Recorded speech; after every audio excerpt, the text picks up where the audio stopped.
Imagine being able to open a time-lapse of human skin, zooming into the dermis, cell by cell, decade by decade, to watch how aging unfolds not as a general decline, but as a shifting constellation of cellular personalities.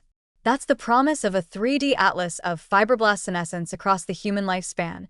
Not just a snapshot, but a living map of how these critical support cells evolve, diversify, and sometimes go rogue as we age. With the advent of single-cell spatial transcriptomics, we now have the tools to chart this transformation in exquisite molecular and spatial detail, unveiling how location, age, and function intersect to shape the skin's biological clock. Fibroblasts are the architects of the dermis.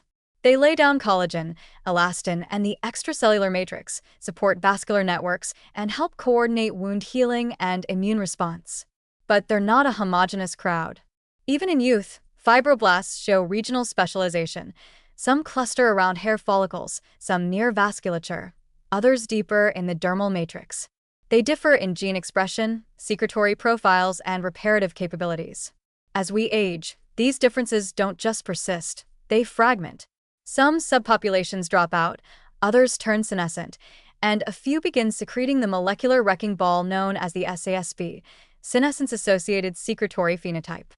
Mapping this diversity, spatially and over time, is key to understanding how skin truly ages and how we might stop or even reverse it. The new frontier is single-cell spatial transcriptomics, a technology that allows researchers to measure gene expression in thousands of individual cells while preserving their physical location in the tissue.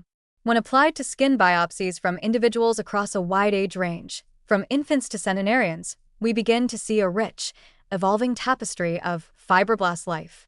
In young skin, fibroblasts show tight clustering around structural and vascular elements, with balanced expression of growth factors, collagen genes like COL1A1, COL3A1, and antioxidants. Senescence markers like P16-INK4A and SESP components are nearly absent, tightly regulated when present. By midlife, however, the picture starts to shift. Certain fibroblast clusters, especially those in deeper dermal regions and near chronically stressed structures like sebaceous glands, begin to express early senescence signatures. These aren't full-blown zombie cells yet, but they're edging toward dysfunction, reduced proliferation, early SASP leakage, IL-6, MMP1, and increased oxidative stress response. Spatial mapping reveals that these presenescent zones often appear near microvascular areas and regions of repeated mechanical stress, forehead lines, crow's feet, smile creases. Skin, in other words, doesn't age uniformly. It frays along structural fault lines, and fibroblast senescence follows those lines with eerie precision. In old age, the atlas becomes even more vivid and more fragmented.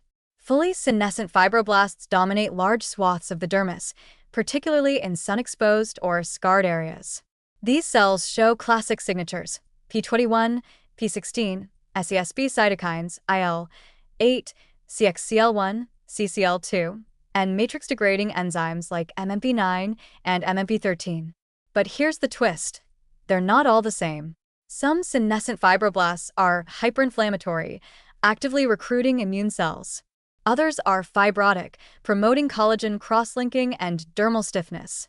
Still others seem metabolically dormant, persisting silently but interfering with regenerative signaling.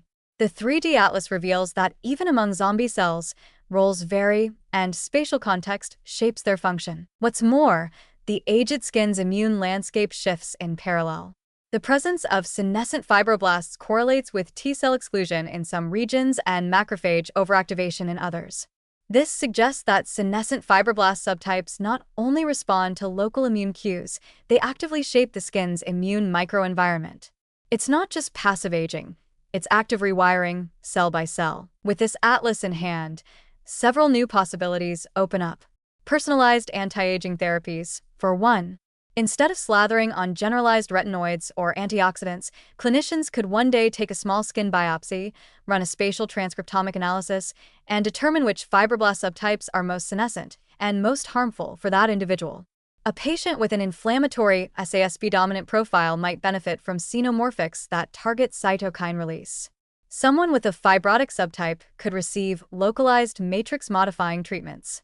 Better yet, senolytic therapies could be tuned to selectively clear specific senescent subpopulations, sparing those that help maintain structure or wound repair. The atlas also provides a framework for studying early disease risk. Some senescent fibroblast signatures overlap with profiles found in fibrotic skin diseases like scleroderma or in pretumorigenic states. Mapping these cells in middle-aged or healthy-looking skin could identify at-risk regions long before clinical symptoms emerge. Preventative dermatology might one day mean screening for these molecular troublemakers, not just melanoma. And for regenerative medicine, the atlas is a blueprint.